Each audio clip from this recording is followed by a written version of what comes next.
كلمتين لمجلس اداره النادي الاهلي بدون لك كتير وبدون كتر كلام. كلمتين ابرك من جورنال. عيب لما النادي الاهلي بجلاله قدره يلعب مباراه في افريقيا ويبقى راجل المباراه حارس المرمى.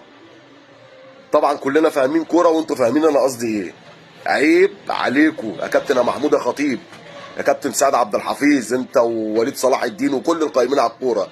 عيب قوي قوي قوي لما النادي الاهلي يكون بيلعب مباراه ونجم المباراه الوحيد يبقى حارس المرمى، يبقى انت ما روحتش. في كلام بين السطور مش هينفع نقوله، لان بجد في عك في الصفقات الفتره الاخيره دي، واحنا مش شايفين نتائج، وعمالين تجيبوا لنا صفقات مضروبه انا ما اعرفش، وعمالين تجيبوا لنا اشكال وسخه بتدخلوها النادي، واحنا مش عارف صابرين وساكتين وبنقول بكره الدنيا هتتحسن.